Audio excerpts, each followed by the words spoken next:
Bismillah, walhamdulillah, wa sallallahu wa sallam ala nabiyyina Muhammad wa ala alihi wa sahbihi ajma'in, amma ba'd. On commence le cours 177 aujourd'hui dans l'explication du tafsir de Surat al-Baqarah, Cheikh Salih al-Fawzan, hafidhahullah ta'ala. Et on est toujours dans l'explication du verset 266,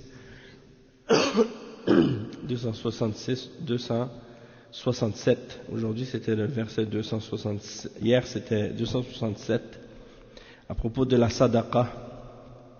Et le verset il dit: Ya ayyuhalladhina amanu anfiqu min tayyibati ma kasabtum wa mimma akhrajna lakum min al-ard wa la tayammamu al-khabitha minhu tunfiquna wa lastum bi'akhidhihi illa an tughmidu fihi wa'lamu anna Allaha ghaniyyun hamid. Ce qui signifie en français: ô les croyants, dépensez des meilleures choses que vous avez gagnées et des choses des récoltes que nous avons fait sortir pour vous de la terre. Et ne vous tournez pas vers ce qui est vil, c'est-à-dire les choses qui sont en mauvais état ou qui sont de mauvaise qualité, qui sont finies, sont pas bonnes, ou bien des choses qui sont haram. Des choses qui sont mauvaises, des choses qui sont haram, des choses qui sont finies, usées. Puis toi tu veux le donner ou dépenser de ces choses-là. Et il dit: ne donnez pas ce que vous-même n'accepteriez pas, excepté en fermant les yeux. Donc tu vas pas donner aux gens des choses, toi tu en voudrais même pas. Si on te le donnait, tu le prendrais juste les yeux fermés seulement, tellement c'est des choses qui sont usées ou finies. Donc sachez qu'Allah n'a besoin de rien et qu'il est digne de louange. Et le cheikh il explique à propos de ça, il dit: anfiqu min tayyibati ma kasabtum wa mimma akhrajna lakum min al-ard wa dhalika min al-hubub wal-thimar wal-fawakih wa ghayri dhalika mimma yanfa'u an-nas sadaqatan wajibatan kaz-zakah aw sadaqata tatawwu' wa tabarru'at. فإذا تصدقت سواء زكاة أو تطوعا فتلاحظ هذا، تلاحظ أن تكون صدقتك من طيبات ما حصلت عليه بالكسب المباح، ومن طيبات ما حصل عليه من غلة الأرض ومزرعتك وأشجارك، تخرج من النوع الجيد لا من الرديء. من طيبات ما كسبتم ومما أخرجنا لكم من الأرض، يعني جميع ما أخرج الله من الأرض من الحبوب والثمار والمعادن التي تخرج من الأرض، فيها زكاة، وفيها الصدقات التطوعية والتبرعية، لأنها من النعم، من نعم الله عليك، تصدق منها. Donc le cheikh il dit que tu dépenses, Allah il ordonne de dépenser des bonnes choses que vous possédez et des choses que vous avez acquis, des choses que vous avez gagnées. On a mentionné hier mimma kasabtum, on avait mentionné bil hirfa wal tijara wal bay' wal shira, des choses que l'argent que vous avez gagné par votre métier, par votre commerce, la vente, l'achat, des choses de ce genre. Ça c'est un exemple. Et également qu'est-ce que vous avez gagné ou qu'est-ce que Allah vous a donné et qu'est-ce qu'il a fait sortir de la terre pour vous comme grains, comme fruits, comme légumes, des choses de ce genre. Et parmi ces choses-là, il y en a que vous allez dépenser qui font partie de la sadaqa obligatoire comme la zakat, et il y en a d'autres qui font partie des sadaqat tatawwu'iyya, c'est-à-dire des choses que vous faites volontairement de vous-même, des dons que vous faites de vous-même, de la charité ou des sadaqat que vous faites volontairement qui ne sont pas obligatoires. Donc ça c'est les deux catégories. Et il dit, on remarque que de tout ce que on donne en zakat ou en sadaqat, que ce soit obligatoire ou non, on devrait toujours essayer de donner des bonnes choses de ce qu'on a acquis de manière halal et de ce qui est de la bonne qualité de ce qu'on possède. Par exemple, dans les récoltes, quand on va récolter des fruits, quand on va récolter des légumes ou bien des grains ou des choses comme ça, eh bien, il y aura toujours différentes qualités hein, de récolte. Dans la récolte qu'on fait, il y aura toujours différentes qualités. C'est pour ça que même dans les différentes récoltes que les gens font quand ils sont des producteurs de différents aliments, eh bien il y a différents grades de nourriture, différents grades de qualité. La meilleure qualité, il y a la qualité moyenne, puis il y a la qualité inférieure. D'accord? Et donc, le cheikh, il dit, n'essaie pas toujours de donner des choses de qualité inférieure. Essaie de faire en sorte que tu donnes de la bonne qualité, des choses d'un grade élevé, hein, de qu'est-ce que tu possèdes. Et il dit, ne fais pas sortir ce qui est de basse qualité ou de qualité inférieure. Et il dit de ce que nous avons fait sortir de la terre pour vous, c'est-à-dire tout ce qui sort de la terre comme grains, comme fruits, ou bien des choses qui sortent de la terre parmi les minéraux ou les matériaux, hein, qui sont enfouis dans la terre que tu fais sortir si tu as une mine par exemple, des choses comme ça. Donc il y a sur tout ça des zakats à payer. Il y a des zakats obligatoires à payer sur ça. Et aussi, tu peux donner de la charité, faire la charité et donner des aumônes volontaires pour ces choses-là aussi. Pourquoi? Parce qu'elles font partie des grâces que Allah t'a données. Donc tu donnes de ces choses-là en sadaqa. Puis le cheikh il dit, il va maintenant expliquer les 4 sortes de biens desquels on doit donner zakat obligatoire. Donc il dit, والأموال التي تجب فيها الزكاة 4 أنواع. النوع الأول النقدان الذهب والفضة أو ما يقوم مقامهما من الأوراق النقدية والعملات الورقية التي تقوم مقام الذهب والفضة فتجد فيها الزكاة وتتصدق منها بالتبرعات. النوع الثاني بهيمة الأنعام وهي الإبل والبقر يعني والإبل والبقر والغنم نعم بشروط معروفة. والنوع الثالث عروض التجارة وهي السلع المعدة للبيع يعني التي تمتلكها بنية البيع والربح من ورائها تجب فيها الزكاة. وعروض التجارة وهي السلع المعدة للبيع والشراء للتجارة.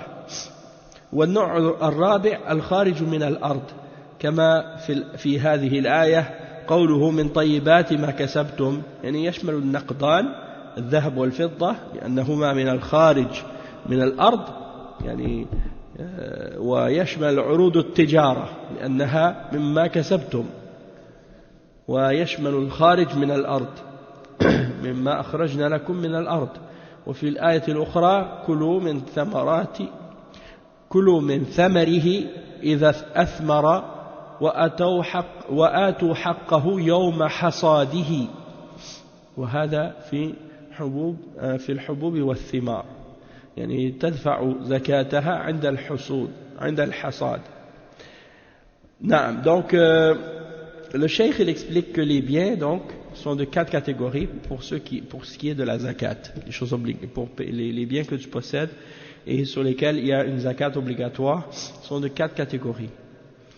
Les biens qui ne sont pas de ces 4 catégories-là, ça ne fait pas partie des biens de la zakat. Et donc le cheikh il explique, il dit premièrement les deux monnaies, de l'or ou de l'argent. La plupart des peuples, ils ont toujours utilisé ces deux choses-là comme monnaie, de l'or ou de l'argent.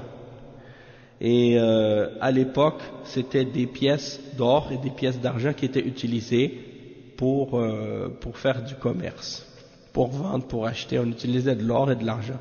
Et ces deux choses-là sont des choses qui avaient une valeur chez les gens.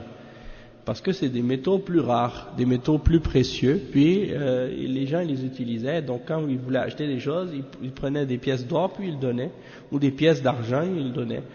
Tandis que aujourd'hui, les gens n'utilisent plus de l'or et de l'argent. Maintenant, l'or et l'argent sont dans des réserves, puis à la place de l'or et de l'argent, les gens ils utilisent des papiers-monnaies, Et ces papiers-monnaies, à la base, sont supposés représenter la valeur de l'or et de l'argent.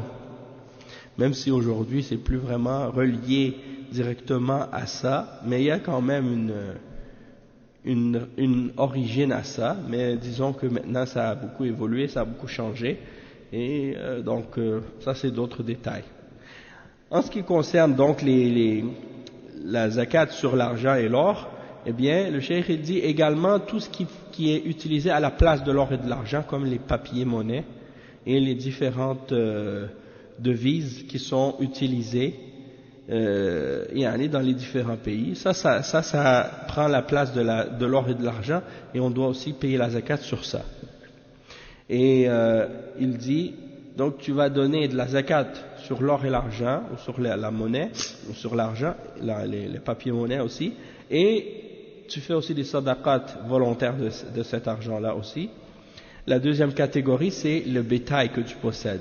Donc si quelqu'un il a des troupeaux, des chameaux, des vaches, des moutons, il va donner une certaine valeur de ces moutons et de ces vaches et de ces chameaux, selon qu'est-ce qui est connu par les règles de la charia. Tu vas donner pour un certain nombre, il y a une chose à donner, une zakat à donner. Pour telle quantité, il y a un nombre à donner. Pour telle quantité, il y a un nombre à donner, et ainsi de suite. La troisième catégorie de zakat, c'est la zakat sur les inventaires que tu possèdes, sur les marchandises que tu vends. Donc ça, c'est également une catégorie de zakat. Et tu vas faire donc l'inventaire de ta marchandise, puis tu vas sortir la zakat sur le montant de qu'est-ce que tu possèdes comme inventaire des marchandises que tu as présentées pour vendre. D'accord? Donc ça c'est une autre catégorie de zakat. Et également la quatrième catégorie de zakat, c'est qu'est-ce qui sort de la terre. Donc les grains et les fruits, les noix, des choses comme ça. C'est qu'est-ce qui sort de la terre? Des grains, des fruits qui se conservent, comme le blé, comme les céréales, les différentes sortes de céréales, et également les fruits qui se préservent et qui se conservent séchés, comme les raisins, les dattes, les figues, des choses comme ça. Donc ça c'est des choses sur lesquelles on paie la zakat. Et le cheikh il dit donc ça rentre dans les choses qui sont bonnes que vous avez acquises, donc ça comprend l'argent et l'or, et ça rentre aussi dans l'argent et l'or rentrent aussi de ce qui a été sorti de la terre pour vous, puisque l'argent et l'or à la base c'est des choses qui viennent de la terre. L'argent et l'or c'est des choses qui sont dans la terre, et on creuse dans la terre pour les faire sortir dans des mines, des mines d'or, des mines d'argent, et ainsi de suite. Donc ça fait partie de qu'est-ce qui sort de la terre aussi, et ça fait partie de ce qu'on gagne quand on fait de l'argent ou du commerce. Et dans le verset par rapport à la zakat sur les récoltes aussi, et sur ce qui sort de la terre, le verset 141, il dit « Mangez de leurs fruits lorsque ces fruits sont mûrs et qu'ils sortent, et en même temps donner son droit, donner son droit, c'est-à-dire qu'est-ce qui est comme zakat le jour de sa récolte.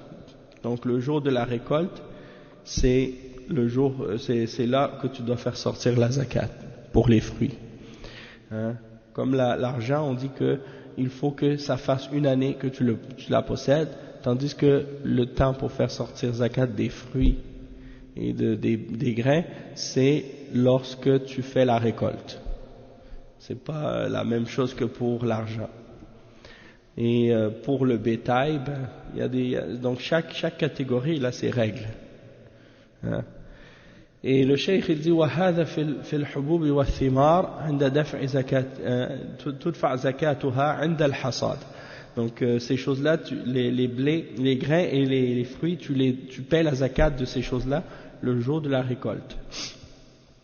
il dit عند جبايتها عند جبايتها والتمكن منها يعني تخرج ما أوجب الله فيها وتزيد على ذلك بأن تتصدق منها صدقة تطوع أنت بحاجة إلى هذا ومما أخرجنا لكم من الأرض يعني الفضل لله عز وجل وهو الذي أخرج هذه الأشياء من الأرض من غير تعب منك وهو الذي خلقها في الأرض ودلك عليها وسهل لك طريق الحصول عليها كل الفضل من الله عز وجل ولهذا قال مما أخرجنا يعني لست أنت الذي أخرجته فالله هو الذي أخرجه ومما أخرجنا لكم من الأرض من حبوب وثمار ومعادن وركاز يعني وغير ذلك كل ما يخرج من الأرض. Donc le cheikh il dit donc que lorsque on vient pour les récolter, lorsqu'on vient pour les ramasser, c'est là que tu vas donner de zakat sur les grains, sur les fruits. Tu donnes aussi de ça comme sadaqa si tu veux aux gens volontairement. Et tu as besoin de ça. Et de ce qu'on a fait sortir pour vous de la terre, ça veut dire que ça c'est pour nous dire que c'est une grâce d'Allah. C'est-à-dire que ces choses-là qui sortent de la terre, c'est Allah qui nous les donne. C'est une grâce de la part d'Allah. C'est lui qui les a fait sortir de la terre sans qu'on ait à se fatiguer pour les faire sortir. Et il dit que Allah les a créés sur la terre et il nous a indiqué ces choses-là, qu'elles sont bonnes pour nous, et il nous a facilité l'accès à ces choses-là. Et tout ça, ça fait partie de la grâce d'Allah pour nous. Et quand il dit mimma akhrajna, de ce que nous avons fait sortir, donc c'est Allah qui l'a fait sortir, c'est Allah qui l'a fait sortir, et donc c'est lui qui doit être remercié pour ça. ومما أخرجنا لكم من الأرض من حبوب وثمار ومعادن وركاز, donc les blés, les grains de blé et les autres céréales, et également les métaux précieux, les trésors enfouis. Si par exemple tu as un terrain dans ton pays, là où tu habites, ou quelque part, tu creuses dans ton terrain, puis en creusant, tu trouves une boîte ou quelque chose qui était enfoui, puis tu l'ouvres, puis tu découvres qu'il y avait une boîte pleine remplie de pièces d'or anciennes, peut-être du 15e siècle ou des choses du 16e siècle. Donc tu vois que c'est des pièces vraiment vieilles, là, anciennes, des pièces d'or. C'est un trésor, mais il y a une zakat à payer sur ça. C'est al-rikaz, on appelle al-rikaz. Yani kullu ma yakhruju min al-ard. En principe, ce qui sort de la terre sur ton territoire, il t'appartient en islam. Toutefois, je pense que des fois dans les pays de Kouf, il y a des règles là-dessus. Si tu trouves des trésors anciens, peut-être que il y a des choses là qui s'appliquent pour eux. Allahu a'lam.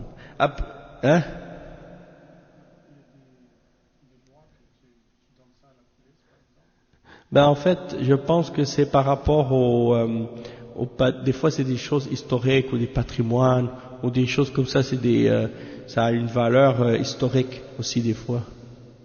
Ouais, peut-être, c'est ça. Allahu a'lam. Après le cheikh dit ثم قال عز وجل ولا تيمموا الخبيث يعني لا تقصدوا الخبيث وهو الردي الخبيث. يعني لما أمر الله أن ننفق من طيبات ما كسبنا ومما أخرج لنا من الأرض نهانا أن نقصد الخبيث سواء كان مما كسبنا أو مما خرج لنا من الأرض. الخبيث يشمل الخبيث في ذاته كالردي أو الخبيث في كسبه كالمحرمات. ولا تيمموا الخبيث منه يعني محرما كان أو رديئا ولكن الظاهر في الآية أنها يعني تقصد الرديء. ولا تيمموا الخبيث يعني الرديء لأن بعض الناس أو كثيرا من الناس إذا تغلب على نفسه وأراد أن يتصدق فلا تسمح نفسه أن تخرج من الجيد بل يخرج من الرديء الذي تعافه نفسه أو لا ترغب فيه فيخرجه لله عز وجل. الصدقة هذه لوجه الله عز وجل وبالتالي هي ترجع إليك والله غني عنها، ولكن الله من فضله أنه ينميها لك ويحفظها لك ويجازيك عليها ويضاعفها. ولا تيمموا الخبيث أي الرديء من الأشياء منه تنفقون. قال الله تعالى لن تنالوا البر حتى تنفقوا مما تحبون. وقال تعالى ويطعمون الطعام على حبه مسكينا ويتيما وأسيرا. وقال تعالى ويؤثرون على أنفسهم ولو كان بهم خصاصة. فلاحظ في صدقتك حينما تخرجها أن تكون مما ينتفع به، على الأقل تكون من المتوسط والأحسن، وقد تكون من الجيد، سواء كانت زكاة أو تطوعا تكون من الجيد ولا تكون من الرديء. الرديء لا يقبل ولا يجزئ، وإنما تكون من المتوسط بين الجيد والرديء. وهذا هو الواجب إن أخرجته، وإن أخرجت من الجيد فهو أحسن. أما أن تخرج من الرديء الذي لا تريده لنفسك هذا لا يقبله الله غني عنه. Donc le cheikh il dit que ensuite Allah subhanahu wa ta'ala dit dans le verset ولا تيمموا الخبيث. التيمم ça veut dire al-qasd, le fait d'avoir une intention ou de vouloir quelque chose, donc d'avoir comme objectif quelque chose. Donc il dit ne visez pas ou ne souhaitez pas qu'est-ce qui est de qualité inférieure, qu'est-ce qui est pas bon, qu'est-ce qui est usé, ou qu'est-ce qui est comme si vraiment comment on dit le terme en français, il y a des termes pour dire ça, qu'est-ce qui est de basse qualité, c'est-à-dire quelque chose qui est de mauvaise qualité, quelque chose qui est pas bon, qu'est-ce qui est mauvais. Donc tu ne devrais pas souhaiter de donner comme sadaqa qu'est-ce qui est pas bon. Il dit Allah subhanahu wa ta'ala, il nous ordonne, lorsqu'il nous ordonne de donner des bonnes choses que nous possédons, de donner qu'est-ce qui est bon, et il nous interdit de donner qu'est-ce qui est khabith. En arabe on dit khabith, c'est-à-dire qu'est-ce qui est sale ou qu'est-ce qui est mauvais, qu'est-ce qui est mauvais. Il dit peu importe que c'est des choses que on a acquis nous-mêmes, qu'on a gagné, ou bien que c'est des choses qui sont sorties de la terre comme des fruits ou des choses comme ça, tu donnes la qualité la plus basse possible, ou les choses les plus mauvaises. Parce que pourquoi? Parce que t'en veux pas. Donc tu les donnes pas pour Allah. En réalité, tu les donnes pas pour Allah. Tu le donnes juste parce que toi-même t'en veux pas. Donc en les donnant, en fait, tu te fais un service à toi-même. Parce que de toute façon, tu vas même pas l'utiliser pour toi. Peut-être tu vas le jeter à la poubelle. Mais au lieu de le jeter à la poubelle, tu le donnes à quelqu'un pour te donner bonne conscience peut-être. Mais Allah ne va pas te récompenser pour ça, puisque tu donnes uniquement qu'est-ce que tu n'aimes pas ou qu'est-ce que tu veux pas. Et la récompense, tu vas la recevoir si tu donnes qu'est-ce qui est bon, qu'est-ce qui est une bonne qualité, soit de qu'est-ce qui est le meilleur de qu'est-ce que tu possèdes, là tu vas avoir encore une meilleure récompense, ou bien qu'est-ce qui est entre les deux, intermédiaire, quelque chose qui est entre le mauvais et le bon, l'excellent. Donc tu vas donner entre les deux, qu'est-ce qui est moyen, là tu vas avoir une récompense. Mais si tu donnes qu'est-ce qui est la qualité la plus inférieure, la plus basse, tu ne vas pas avoir de récompense pour ça. Et donc cherche pas le mauvais pour le donner. Voilà tayammamul khabith. Il dit parce que aussi ça peut impliquer de ne pas donner qu'est-ce qui est gagné de façon haram. ou qu'est-ce qui est haram en lui-même. Ça peut avoir les deux sens. Qu'est-ce qui est de basse qualité, qu'est-ce qui est mauvais, ou bien qu'est-ce qui est haram. Mais il dit dans le contexte du verset, le sens apparent ici, c'est que on parle de qu'est-ce qui est de qualité inférieure et qu'est-ce qui est de mauvaise qualité. Et donc, il dit que beaucoup de gens, parfois, quand ils veulent donner, ils donnent des choses qui sont pas bonnes, ou bien qui sont de qualité inférieure, des choses ils en ont plus besoin eux-mêmes parce que c'est usé ou c'est fini. Hein?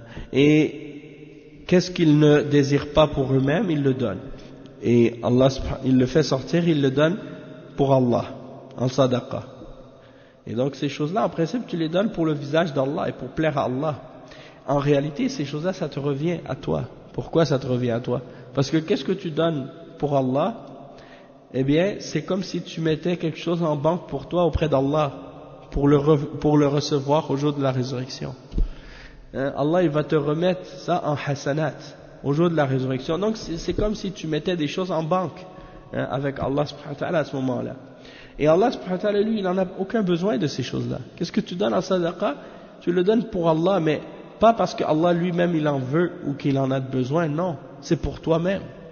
C'est pour toi-même que tu le donnes. Donc il dit, Allah lui, il n'a besoin de rien. Il se passe de tout. Il n'a aucun besoin de quoi que ce soit. Donc, si tu donnes, c'est pour toi-même. Et par la grâce d'Allah, Allah subhanahu wa ta'ala, quand tu donnes fi sabilillah, et quand tu donnes en aumône et en charité, des choses comme ça, Allah, il le fait augmenter pour toi, ce bien-là que tu as donné. Il le fait croître, il le fait fructifier.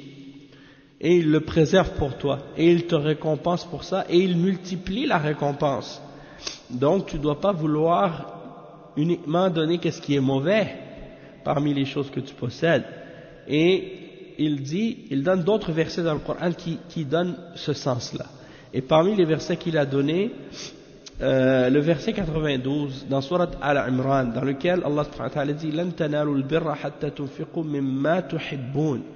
Vous n'atteindrez pas la bonté jusqu'à ce que vous ayez donné de ce que vous aimez. Donc ça veut dire que si tu donnes uniquement des choses que tu n'aimes pas aux gens, il n'y a pas vraiment d'effort, il n'y a pas vraiment de sacrifice, il n'y a pas vraiment de bien dans ça. Mais quelque chose que tu aimes beaucoup et tu le donnes à quelqu'un pour Allah, Allah subhanahu wa ta'ala, il voit l'effort que tu fais, le sacrifice que tu fais, et là il va augmenter la valeur de cette action-là et il va te donner des récompenses encore plus grandes pour ça. Donc ça c'est très important. Hein? Et également le verset 8 dans Surat Al-Insan, Allah subhanahu wa ta'ala dit وَيُطْعِمُونَ الطَّعَامَ عَلَى حُبِّهِ مِسْكِينًا وَيَتِيمًا وَأَسِيرًا.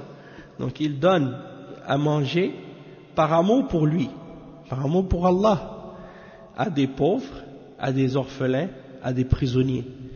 Hein? Subhanallah. Donc ils nourrissent ces gens-là. Il dit وَقَالَ تَعَالَى وَيُؤْثِرُونَ عَلَى أَنفُسِهِمْ وَلَوْ كَانَ بِهِمْ خَصَاصَةٌ. Donc ils vont, quelqu'un là par exemple, il prépare de la nourriture, qu'est-ce qu'il va donner comme nourriture aux gens, pour les pauvres? Il va donner la nourriture la plus cheap, la plus basse qualité, hein, la moins bonne. Et puis il va préparer ça, puis là il va dire tiens, mangez ça. Et en réalité, il fait que donner qu'est-ce qui est pas bon. Ça c'est pas correct. Tu devrais essayer de donner pour les pauvres les choses que tu aimerais toi-même manger. Hein. Donc quelqu'un par exemple, suppose juste pour donner un exemple, quelqu'un il va préparer un plat qui coûte beaucoup d'argent, ou qui coûte de l'argent, qui est quelque chose de qualité, raffiné, quelque chose de bon, hein, et il va préparer ça avec soin, et avec beaucoup de temps, beaucoup de patience. Et là, il va inviter des pauvres chez lui, ou bien quelque part, puis il leur prépare cette nourriture-là et il leur donne. Là, il y a une grande récompense. Pourquoi? Parce que il leur a donné une nourriture qui est pas une nourriture que tout le monde peut se permettre.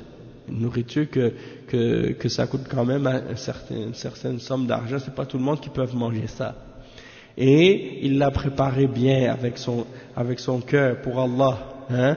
Il a voulu vraiment que ce soit bien fait, pour que ceux qui le mangent soient contents. Hein? et qu'ils vont se régaler avec ça. Et donc ils le préparent, puis après ils le servent à ces gens-là qui sont dans le besoin, qui sont pauvres. C'est sûr que quand t'es pauvre et que t'as faim, tu vas manger n'importe quoi. Même si c'est là des choses là qui sont pas bonnes, on te le donne là, des fois tu vas le manger quand même. Par contre, si tu es capable de donner à des pauvres des choses qui sont meilleure qualité, pourquoi pas le faire, pour Allah subhanahu wa ta'ala. Et la récompense, la récompense de ça, tu vas l'obtenir au jour de la résurrection. C'est pour toi-même. وما تقدموا لأنفسكم من خير تجدوه عند الله هو خيرا وأعظم أجرا. Et tout ce que vous devancez comme bien, en faisant du bien pour les gens, vous allez le retrouver auprès d'Allah meilleur et avec une plus grande récompense. يعني من عمل صالحا فلنفسه ومن أساء فعليها. Celui qui fait du bien, c'est pour lui-même qu'il le fait. Celui qui fait du mal, c'est contre lui-même. Tu dis, c'est comme si chaque fois que tu frappes quelqu'un, c'est comme si tu te frappes toi-même. Quand tu fais du bien à quelqu'un, c'est comme si tu fais du bien à toi-même. Mais toi, tu vois pas ça. Tu vois pas ça. Je me rappelle, c'est quand quand j'étais petit, j'avais vu quelque chose comme ça. En tout cas, c'était drôle. C'était un truc que j'ai vu quand j'étais petit là, à la télévision. C'était quelqu'un, des gens dans un truc de science-fiction là. Et quand ils rentraient dans une zone, quand ils rentraient dans cette zone-là, chaque fois que quelqu'un te frappe, c'est lui qui se fait mal. Alors c'était drôle, mais c'est juste pour dire, toi tu réalises pas ça dans cette vie-là. Même les gens qui font l'injustice ou qui font le mal, ils pensent que ça c'est un exemple de leur force et que ils frappent les gens, ils leur font du mal et tout. Ils s'imaginent pas qu'ils sont en train de se faire du mal à eux-mêmes. Ils pensent qu'ils sont en train de faire mal aux autres. Mais au jour de la résurrection, ils vont réaliser ça. L'autre verset aussi, c'est un verset aussi qui est très, un très bon exemple de la part des Sahaba. Allah subhanahu wa ta'ala dit وَيُؤْثِرُونَ عَلَى أَنفُسِهِمْ وَلَوْ كَانَ بِهِمْ خَصَاصَةٌ, en parlant de l'exemple des tabi'in, des ansar à Médine, qui accueillaient les muhajirin. Il dit يعني للفقراء المهاجرين الذين أخرجوا من ديارهم وأموالهم يبتغون فضلا من الله ورضوانا وينصرون الله ورسوله أولئك هم الصادقون والذين تبوأوا الدار والإيمان من قبلهم يحبون من هاجر إليهم ولا يجدون في صدورهم حاجة مما أوتوا ويؤثرون على أنفسهم ولو كان بهم خصاصة. Donc les Ansar, ils accueillent les muhajirin, et ils trouvent en eux-mêmes aucune jalousie, aucun problème avec eux, et ils les préfèrent à leur propre personne. Ils préfèrent les muhajirin à leur propre personne, malgré qu'ils sont eux-mêmes dans la difficulté, dans la famine, et ils n'ont pas beaucoup de biens. Mais qu'est-ce qu'ils possèdent? Ils vont faire tout pour le donner aux muhajirin. Donc ça c'est un exemple de bon comportement de la part des Ansar, qu'ils reçoivent des invités, ou ils reçoivent des visiteurs ou des gens qui viennent d'ailleurs, et ils les accueillent chez eux et ils leur donnent tout ce qu'ils possèdent, et même parfois ils possèdent presque rien, puis ils le partagent quand même. D'accord? Donc ça c'est un exemple de comportement islamique de la part des muhajirin et des ansar. Donc ça fait partie de la générosité de l'islam et des musulmans. Et ça, ces qualités-là, on les retrouve encore aujourd'hui même dans beaucoup de pays musulmans. C'est resté ça, ces choses-là. Tandis que chez les kuffars, des fois, c'est pas ça que tu retrouves.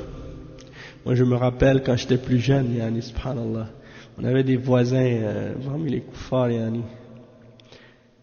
Et à l'époque, on n'était même pas musulmans de toute façon, on savait pas, mais on peut reconnaître la personne qui est généreuse et la personne qui qui est avare.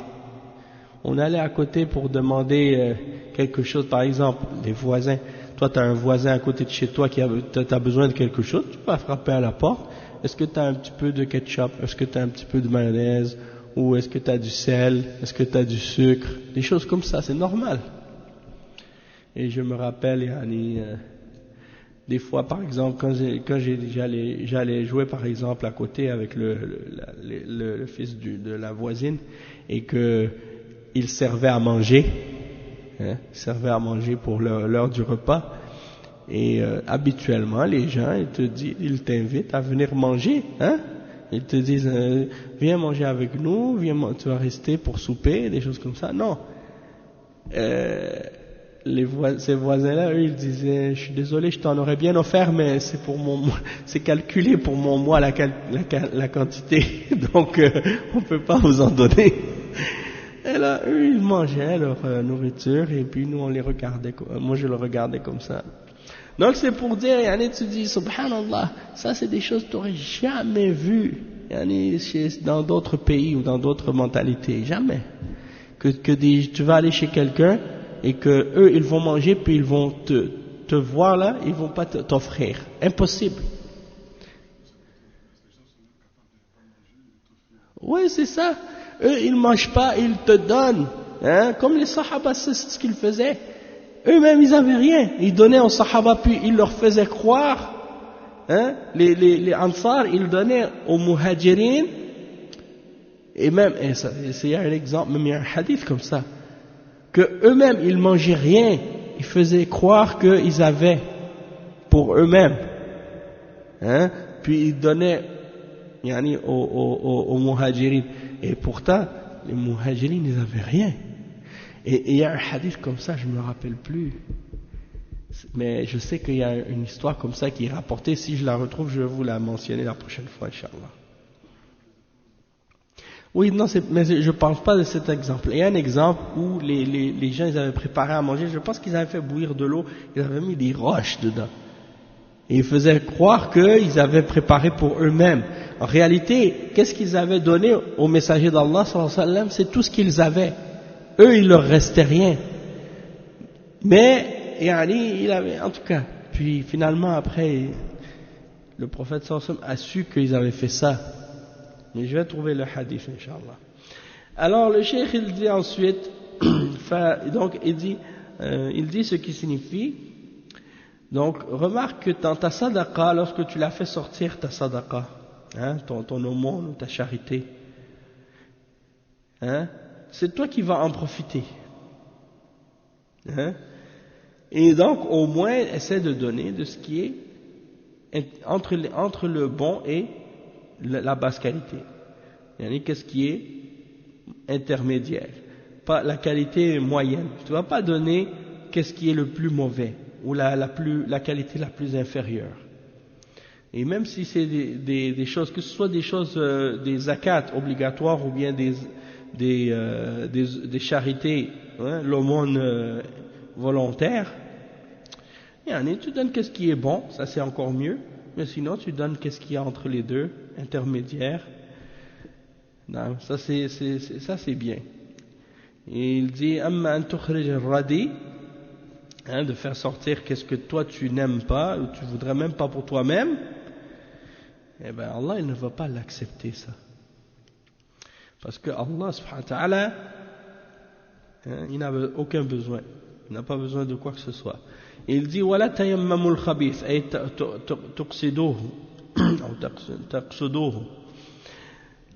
بعض الناس إذا صار عنده ثياب تالفة عفوا أو عنده طعام فاسد أو كما يسمونه فائت تاريخه منتهٍ تاريخه يقول تصدقوا به أعطوه المحتاجين وهو لو أعطي إياه ما يرغب فيه فكيف يرغبه للناس أو يرغبه للناس المحتاجين ولا يرغبه هو ولستم بآخذيه إلا أن تغمضوا فيه إلا على مضض فكيف ترضى للناس أو ترضى لله عز وجل ما لا ترضاه لنفسك ولستم بآخذيه إلا أن تغمضوا فيه اجعل نفسك ميزانا هل أنت تقبل هذا لو أعطاك إياه أحد أو ما تقبله إن كنت تفرح به وتقبله تصدق به وإن كنت لا تريده ولا ترغب فيه فلا تتصدق منه إن الله طيب لا يقبل إلا طيبا. Donc le cheikh il dit, donc ne souhaitez pas ou ne prenez pas ce qui est pas bon pour donner aux gens. Il dit, il y a des gens par exemple quand ils ont des vêtements qui sont usés, complètement finis, hein, ils veulent les jeter, mais ils disent mais on va les donner aux pauvres. Ou bien ils ont de la nourriture par exemple qui est finie, qui est plus bonne, elle est plus bonne cette nourriture là. Peut-être que la date d'expiration elle est passée. On va le donner aux pauvres, on va le donner aux gens dans le besoin, hein, al-muhtajin, ceux qui sont dans le besoin. C'est possible, ça me vient pas. Mais c'est pour dire, yani, Allah al-Musta'an, ça si c'est le cas, peu importe, ça c'est pas le comportement du musulman. Le bon musulman, il agit pas comme ça. Il dit, si quelqu'un te le donnait à toi, tu l'aurais pas accepté. Alors comment tu pourrais vouloir ça pour quelqu'un d'autre, hein? Et il dit dans le verset وَلَسْتُمْ بِآخِذِهِ إِلَّا أَن تُغْمِضُوا فِيهِ. Vous ne l'accepteriez même pas vous-même, vous ne le prendriez même pas vous-même, excepté les yeux fermés, hein? Donc si tu l'aimes pas pour toi-même, comment tu peux l'aimer pour les gens ou bien pour Allah alors que tu n'en es pas satisfait pour toi-même? C'est pas acceptable, hein? C'est même pas concevable. وَلَسْتُمْ بِآخِذِيهِ إِلَّا أَن تُغْمِضُوا فِيهِ اجعل نفسك ميزانا. Il dit, fais de toi-même une balance, hein? Une référence pour voir si tu peux donner quelque chose ou non. Regarde toi-même, si on te donnait cette chose, est-ce que tu l'accepterais ou non? Si tu vois que la chose en question, si on te l'offrait, tu serais heureux, tu serais content, alors dans ce cas-là, oui, donne-le en sadaqa. Mais si tu vois que tu l'accepterais pas pour toi-même et que tu le voudrais pas, alors ne le donne pas, hein? Si tu vois que c'est mauvais, donne-le pas aux gens, hein? Inna Allah tayyibun la yaqbalu illa tayyiba. Allah est bon et il n'accepte que ce qui est bon. ولا تيمموا الخبيث منه تنفقون ولستم بآخذيه ولو دفعه لكم أحد ما تأخذونه إلا على مضض تأخذه وأنت كاره لا تأخذه ترفضه وقد تأخذه وأنت كاره مجاملة ولستم بآخذيه إلا أن تغمضوا فيه. Il dit par exemple, ne donnez pas le mauvais de ce que vous avez, des mauvaises choses, hein, alors que vous ne le prendriez vous-même, hein, vous ne le prendriez pas vous-même, excepté les yeux fermés. C'est-à-dire que tu le prendrais pas. Si tu le prends, tu vas le prendre, mais à contre-cœur. Tu voudrais pas le prendre pour de vrai. Ou bien tu vas le prendre uniquement par politesse, hein, par politesse pour pas frustrer la personne. Hein? Mais sinon, en réalité, même c'est presque insultant. Tu trouves que la personne qui t'a donné ça, elle t'a insulté presque, parce que c'est quelque chose qui se donne pas. Hein? C'est la honte, comme on dit. Hein? Allah al-Musta'an. Puis tu veux pas non plus faire sentir la personne mal, mais en même temps tu te dis, si tu lui dis pas, qui est-ce qui va lui dire? Peut-être qu'il y a un moyen de lui faire comprendre, hein? Peut-être que la personne qui te donne ce genre de choses là, qui est pas bonne, toi pour lui faire comprendre que qu'est-ce qu'elle a fait, c'est pas bon, tu vas prendre quelque chose qui est très bon, que tu aimes beaucoup, de bonne qualité, puis tu vas lui donner ça en cadeau. Et quand tu vas lui donner ça, la personne va dire, oh là là, moi je lui ai donné un truc qui était vraiment mauvais, et elle me redonne quelque chose de bonne qualité comme ça, une bonne chose. Là peut-être que la personne elle va réaliser, tu vois, Et elle va réfléchir, elle va dire, oh, j'aurais pas dû faire ça. Peut-être ça, c'est si la personne elle a une conscience et si elle a hein. Mais il y a des gens comme ça, ils sont vraiment, ils sont vils. Il y a des gens qui sont vraiment vicieux là, comme on dit. Peu importe qu'est-ce que tu leur dis ou qu'est-ce que tu fais, ils vont pas comprendre. Hein. Mais le mieux c'est de rien dire dans ce cas-là. Le mieux dans ce cas-là c'est de prendre et puis de rien dire. Hein, tu fais semblant comme si ouais, tout est correct. Tu dis merci beaucoup. Merci beaucoup. Et après tu le mets dans la poubelle. Donc il dit ثم قال عز وجل واعلموا يعني تيقنوا أن الله غني حميد أن الله لم يأمركم بالصدقات ويحثكم عليها لأنه محتاج إليها بل إنه غني عنكم وعن صدقاتكم ولكنكم تقدمون لأنفسكم أما الله فإنه غني عنكم وعن صدقاتكم لا كما يقوله اليهود لعنهم الله لما سمعوا قوله تعالى من ذا الذي يقرض الله قرضا حسنا قالوا إن الله فقير ونحن أغنياء سبحان الله يطلب منا القرض إذن هو فقير قالوا إن الله فقير ونحن أغنياء فالله رد عليهم فقال واعلموا أن الله غني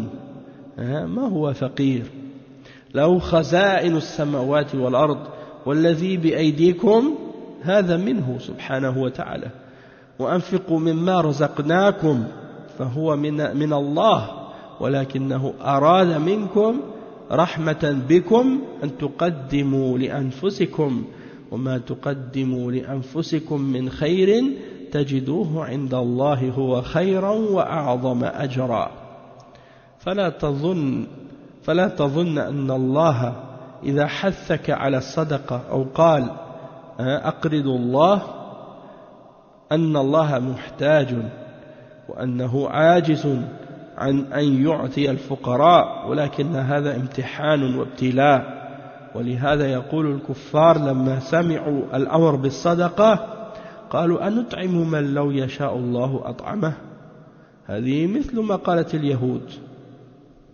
Donc le cheikh il dit, puis regardez, Allah subhanahu wa ta'ala dit wa'lamu, et sachez, soyez certains, anna Allah ghaniyun hamid, que Allah est, se suffit à lui-même et qu'il est digne de louange. Et il dit que Allah subhanahu wa ta'ala nous a pas ordonné de donner en sadaqa, de donner des aumônes et des charités, de faire l'aumône. Il nous a pas incité à faire ça, il nous a pas ordonné à le faire parce que lui-même a un besoin de ça. Allah, il n'a besoin de rien. Il n'a pas besoin de vous, il n'a pas besoin de vos sadaqat, mais quand vous dépensez de vos biens et vous donnez en sadaqa, c'est pour vous-même que vous faites. Vous êtes en train de déposer de l'argent pour vous-même, pour votre akhira, pour votre au-delà. Tandis que Allah lui-même, il n'a besoin de rien. Il n'a pas besoin de vous, ni de vos sadaqat. Et non pas comme le disent les juifs, que Allah les maudisse, lorsqu'ils ont dit, ils ont entendu la parole d'Allah dans le verset 245 dans Surat Al-Baqarah, Man dha alladhi yuqridu Allah qardan hasanan, qui prêtera un bon prêt à Allah?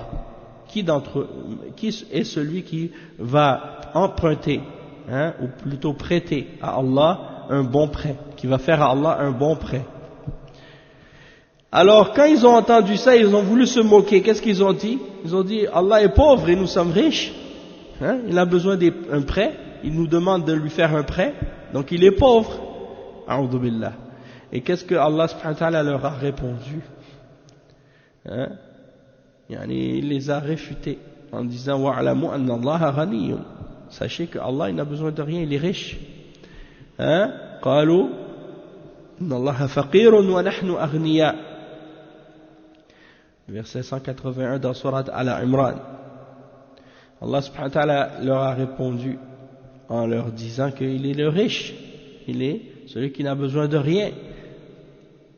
Il dit ma huwa bifaqir, il n'est pas pauvre, à lui appartient les trésors des cieux et de la terre. Hein, et même ce que vous possédez entre vos mains, ça vient de lui. Et ça lui appartient. Et quand il vous dit qui va me faire un prêt, en réalité c'est avec son argent que tu vas lui donner. Hein, il n'y a rien que tu donnes qui t'appartient à toi vraiment. Tout ce que tu donnes, il appartient à Allah de toute façon. Donc, le cheikh il dit donc ça vient d'Allah et c'est lui qui a voulu de ta part, par miséricorde pour toi, que tu donnes quelque chose pour toi-même en sadaqa. Subhanallah. Il dit وَمَا تُقَدِّمُوا لِأَنفُسِكُم مِّنْ خَيْرٍ تَجِدُوهُ عِندَ اللَّهِ هُوَ خَيْرًا وَأَعْظَمَ أَجْرًا. Comme j'ai mentionné tout à l'heure, le verset 20 dans Surat Al-Muzammil. Tout ce que vous dépensez pour vous, tout ce que vous faites donner pour vous-même, vous allez le retrouver auprès d'Allah meilleur encore et en plus grande récompense. Donc ne pense pas que lorsque Allah t'incite à faire la sadaqa, il te dit qui fera un prêt, fais un prêt à Allah, que c'est lui qui est dans le besoin, non. Ou bien qu'il est incapable de donner aux pauvres. Allah subhanahu wa ta'ala, il est capable de nourrir tous les pauvres. Allah subhanahu wa ta'ala, s'il veut, demain, il n'y aura plus un seul pauvre sur la terre. Il n'y aura pas une seule personne qui aura faim. Il peut faire en sorte que tout le monde soit riche sur terre, que tout le monde ait de l'argent, que tout le monde ait de la nourriture, que tout le monde ait des vêtements, que tout le monde ait une maison. Si Allah il veut, il peut facilement faire ça. Dans une fraction de seconde, il peut changer la situation de tout le monde sur terre.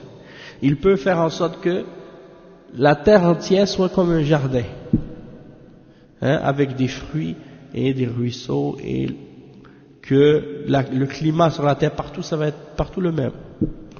La chaleur et le beau climat et la belle,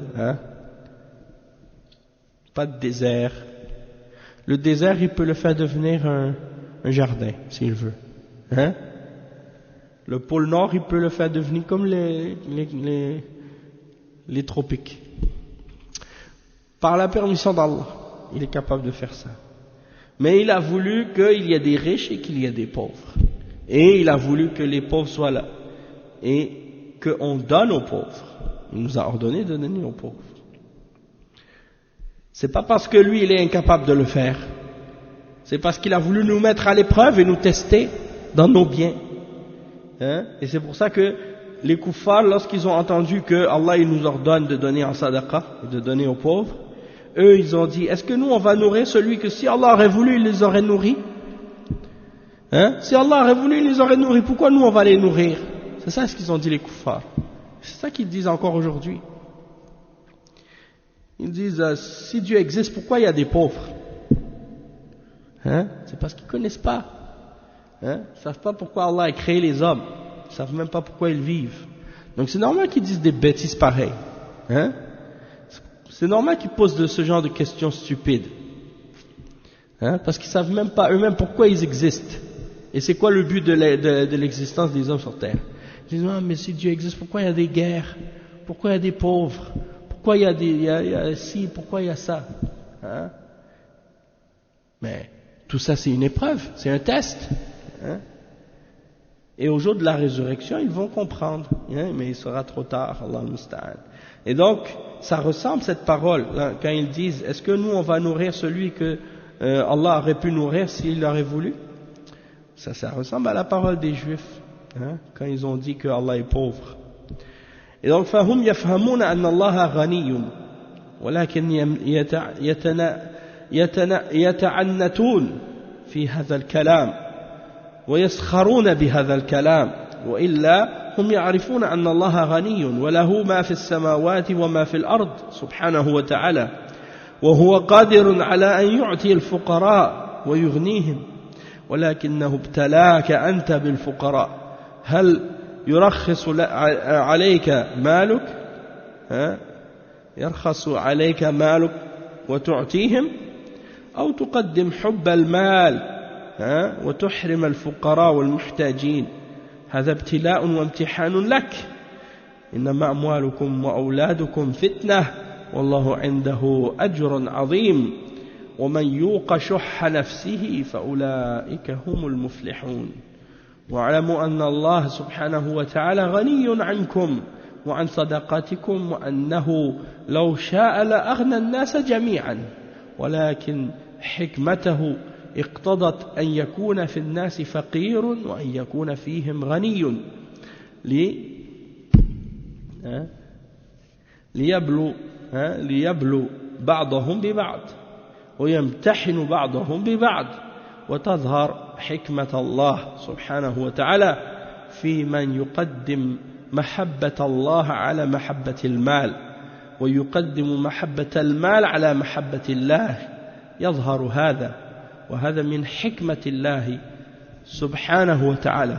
Donc le cheikh il dit, donc eux les juifs quand ils ont dit cette parole, Allah est pauvre, ils savent très bien que Allah il n'est pas pauvre et que Allah est riche et qu'il n'a besoin de rien, mais ils font exprès, ils font exprès par opposition, par obstination, pour se moquer avec cette parole, alors qu'ils savent que Allah est riche et qu'à lui appartient tout ce qui est dans les cieux et sur la terre, et qu'il a le pouvoir et la capacité de donner à tous les pauvres sur terre et de les enrichir.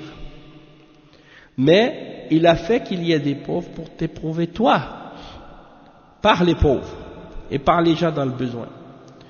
Et ça c'est une épreuve et un test pour toi qui a de l'argent. Toi t'es rempli d'argent, t'as plein d'argent, t'es bien, t'es aisé, t'as un bon travail, un bon logement, t'as tout ce qu'il te faut. Peut-être que lorsque tu ouvres ton réfrigérateur, la nourriture elle tombe par terre tellement il est rempli, le réfrigérateur. Même il y a des gens, non seulement ils ont un réfrigérateur, ils ont un congélateur, pour mettre plus encore des réserves de viande et d'autres nourritures dans leur maison. Subhanallah. Les gens ils réalisent même pas comment ils vivent bien. Il y a des gens, non seulement ils n'ont pas de réfrigérateur, ils n'ont pas de congélateur, ils peuvent même pas faire des réserves de nourriture justement, parce qu'ils n'ont même pas d'électricité. Eux, qu'est-ce qu'ils ont comme viande? Ils doivent le manger tout de suite, sinon le lendemain elle ne sera pas bonne. Tu ne peux pas garder de la viande si tu n'as pas de congélateur ou de réfrigérateur. Donc on vit dans des ni'am, des grâces d'Allah immenses, on ne réalise même pas ça. Juste le jour où on n'a plus d'électricité, et là on commence à voir la réalité des choses. Une fois il y avait, comme des fois ils ont coupé, une fois il y avait un truc là, la tempête de glace là, la crise le verglas, pendant une semaine, il y a des endroits où il n'y a pas eu d'électricité pendant une semaine ou 2 semaines. Et là, les gens, ils ont compris un peu qu'est-ce que c'est la réalité des choses. Sans électricité, on est fini dans ce pays. Si on dit, par exemple, ici, là, au Québec, au Canada, en Amérique, en Europe, on dit, pendant 1 mois, il n'y a pas d'électricité, on va retourner au Moyen-Âge. Oui, même pire que ça, à la préhistoire.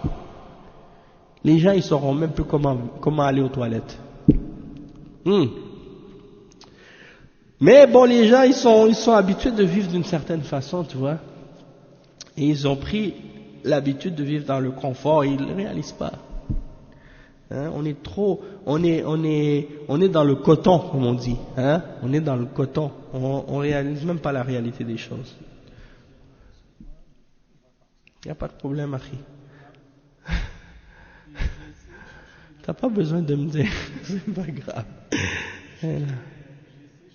C'est pas grave. Si tu le trouves demain, après-demain, la semaine prochaine, il n'y a pas. Wa fika barak, Inch'Allah. Jazakallahu khairan. Et naam. Donc le cheikh il dit, tout ça, Allah il a fait qu'il y ait des riches et qu'il y ait des pauvres, et c'est pour t'éprouver, c'est pour nous éprouver. Et il dit, vos biens et vos enfants ne sont qu'une épreuve, un test pour vous. Innama amwalukum wa awladukum fitna. Wallahu indahu ajrun azim. Et Allah, auprès de lui, il y a une immense récompense. Et il dit dans l'autre verset, le verset 16 dans Surat At-Taghabun,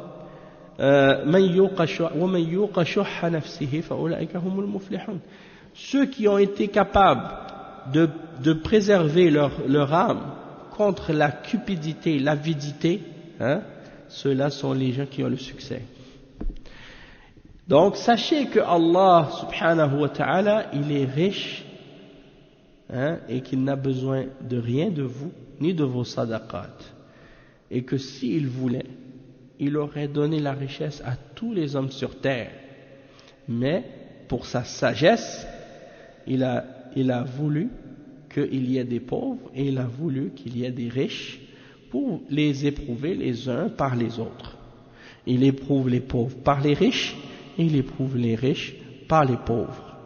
Mais lorsque les riches sont croyants et qu'ils sont pieux et qu'ils aiment Allah et qu'ils aiment Allah plus que l'argent et plus que les biens et ils croient en l'au-delà, ils vont aider les pauvres.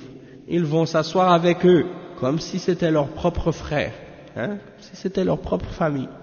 Et ils vont partager de leur richesse avec les pauvres. On n'a pas besoin de Karl Marx, on n'a pas besoin de communisme, on n'a pas besoin de socialisme pour enrayer la pauvreté. Non, on n'a même pas besoin d'enrayer la pauvreté. Parce que les pauvres et les riches en islam, il n'y a pas de différence. On est des frères. Le riche, il s'assoit avec le pauvre il s'assoit avec les riches. Le riche, il partage de ses biens, il donne en sadaqa, il aide les pauvres. Pas de problème. Le prophète sallallahu alayhi wa sallam, il a dit, quand vous faites des mariages, vous faites des fêtes, vous faites quelque chose, invitez les pauvres, amenez les pauvres. C'est pas comme si vous allez traiter les pauvres comme si c'est des lépreux, des gens qui ont une maladie contagieuse que vous devez vous écarter d'eux. Non, faites-les venir, invitez-les chez vous. Hein? Le prophète sallallahu alayhi wa sallam dit même, vous n'avez la victoire que par vos pauvres, par leurs invocations. Hein? Donc c'est pas une crise là, une guerre entre les riches et les pauvres dans l'islam. Au contraire, non, c'est la fraternité entre les riches et les pauvres. Hein? Donc les kuffars, eux, tout ce qu'ils voient, c'est toujours de la guerre.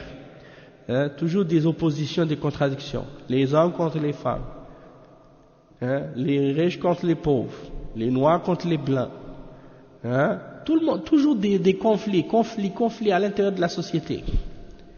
Et c'est ce qu'on voit partout maintenant. Que des conflits entre toutes les différentes sortes de catégories dans la société. Pas d'harmonie, il n'y a pas d'union, il n'y a pas de cohésion là. Pourquoi? Parce que les gens ne sont pas croyants. Hein? Quand les riches ils sont kuffars, ils pensent qu'ils viennent d'une autre espèce. Ils pensent qu'ils sont d'une autre origine. Que leur origine, eux, ils sont d'origine de la terre des pierres précieuses. Puis que les autres sont de la boue. Hein? Ou pire que ça. Donc c'est pour dire, il faut s'éloigner des pauvres, parce que les pauvres, hein, c'est des gens qui sont comme les lépreux qui ont la maladie contagieuse. Ils ont le malheur sur eux. Malédiction. Si tu t'approches des pauvres, ça y est, tu vas être maudit toi aussi. Certaines personnes, ils ont cette mentalité-là. Ils se pensent tellement, hein, nous sommes la haute société, nous sommes les riches. On ne peut pas approcher ces gens-là. En même temps aussi, les pauvres kuffars, les riches kuffars ils sont mauvais, les pauvres kuffars sont mauvais aussi. Les pauvres, ils n'ont aucune foi. Et les riches, ils n'ont aucune foi, Allah musta'an. Donc ils voient tout comme étant un châtiment. Et ils se détestent et ils ne se font pas confiance les uns les autres et ils ne veulent rien savoir les uns des autres. Mais les pauvres croyants, c'est pas comme les pauvres kuffars. Et les riches croyants, c'est pas comme les riches kuffars. La foi, c'est ce qui fait toute la différence en fait. Mais quand quelqu'un n'a pas de foi, il ne peut pas comprendre ça.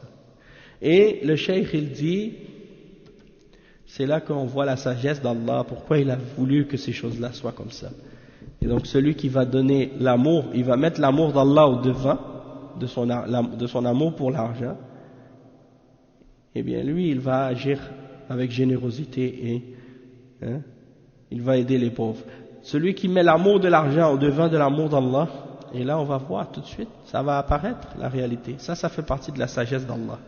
Puis le cheikh il termine donc ce verset-là en disant غني حميد بمعنى محمود حميد يعني بمعنى محمود سبحانه وتعالى وعلى كل ما محمود سبحانه وتعالى على كل ما يفعله وكل ما يقضيه سبحانه فإن له الحمد على ذلك على كل ما قضى وقدر لأنه لا يقدر شيئا من الخير والشر والمحبوب والمكروه إلا لحكمة بليغة فهو حميد يحمد على كل حال يحمد على الغنى وعلى الفقر ويحمد على الخير والشر والشر بالنسبة إليه ليس شرا وإنما هو شر بالنسبة للمخلوقين أما الله عز وجل فإنه يجري المكروه لحكمة فهو من هذا الوجه محمود يحمد عليه سبحانه وتعالى واعلموا أن الله غني حميد أي محمود على كل حال وعلى كل ما يقضي ويقدر فهو محمود سبحانه وتعالى وله الحمد كله وله الشكر كله وبيده الخير كله وهو على كل شيء قدير والحمد لله رب العالمين وصلى الله وسلم على نبينا محمد وعلى آله وصحبه أجمعين. Donc le cheikh il termine en disant que Allah subhanahu wa ta'ala il est également Hamid, il est Ghaniyun, il n'a besoin de rien, il est riche, et il est Hamid, c'est-à-dire il est Mahmoud, il est digne de louange. Et il dit le cheikh qu'il est digne de louange pour tout ce qu'il fait et pour tout ce qu'il décrète. Et donc à lui appartient toute la louange pour tout ce qu'il décrète et pour tout ce qu'il prédestine. Et il ne prédestine pour tout ce qu'il a prédestiné. Non, parce que tout ce qu'il a prédestiné, il n'y a pas une chose qu'il a prédestinée, que ce soit bien ou mal, excepté que ce soit pour une sagesse absolue, une sagesse immense. Il n'y a rien de ce que Allah a prédestiné de bien ou de mal, de louable ou de blâmable, ou bien plutôt de qu'est-ce qu'on aime ou de qu'est-ce qui nous déplaît, de bien ou de mal, excepté que ce soit pour une sagesse. Et Allah, subhanahu wa ta'ala, il est digne de louange et on le glorifie pour tout et dans toutes les situations. On le glorifie pour la richesse et pour la pauvreté. On le glorifie pour le bien et pour le mal. Et il dit, et le mal par rapport à Allah n'est pas un mal. Il dit parce que c'est uniquement un mal par rapport aux créatures.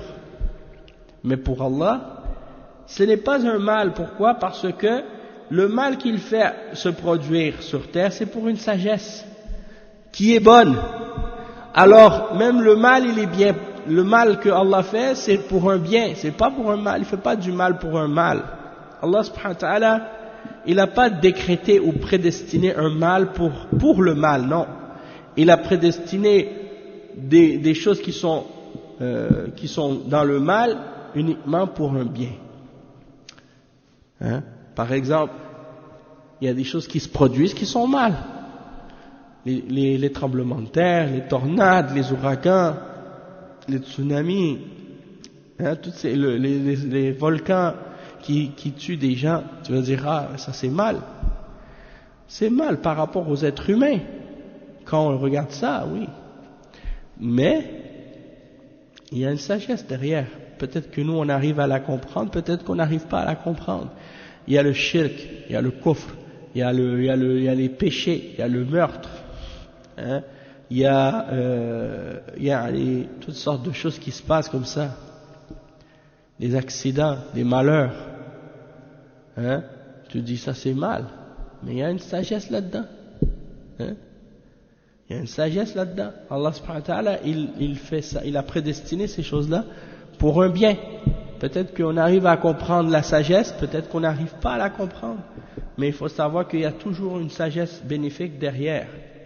Des fois, tu comprends pas la chose quand elle t'arrive sur le coup. Tu dis, ah, mais ça c'est mal. Puis après, tu réfléchis, puis peut-être 10 ans après, tu réalises, tu dis, ah, alhamdoulilah que cette chose-là m'était arrivée. Parce que si cette chose-là m'était pas arrivée, j'aurais pas compris cette chose-là de cette façon aujourd'hui, et j'aurais pas connu ça, et j'aurais pas connu ça, et j'aurais pas connu ça, hein, et ainsi de suite.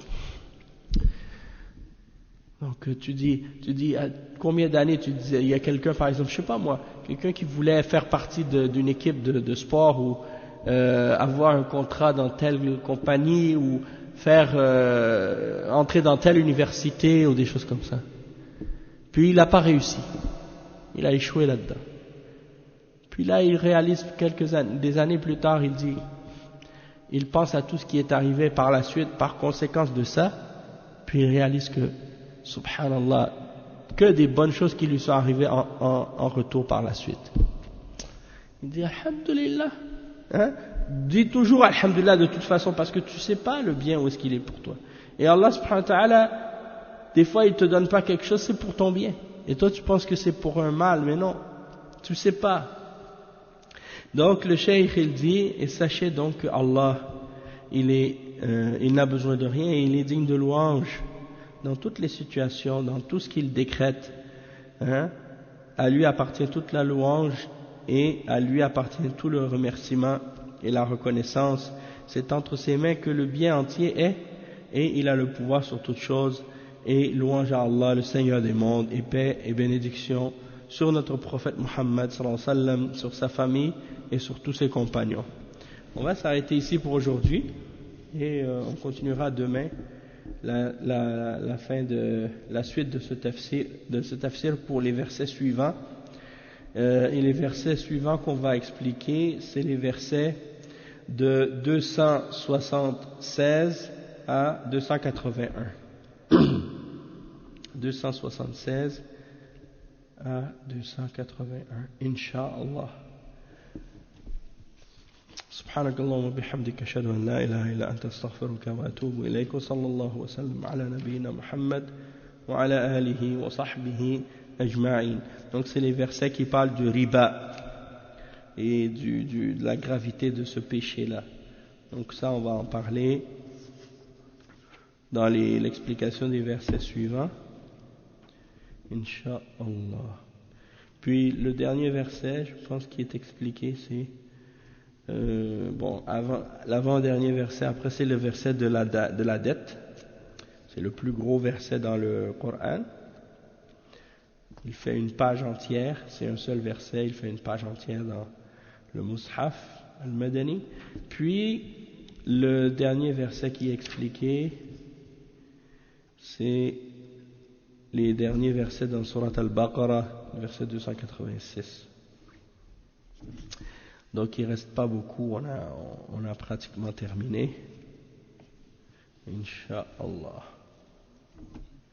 وفيك برك سبحانك اللهم وبحمدك أشهد أن لا إله إلا أنت أستغفرك وأتوب إليك وصلى الله وسلم على نبينا محمد وعلى آله وصحبه أجمعين. والسلام عليكم ورحمة الله وبركاته.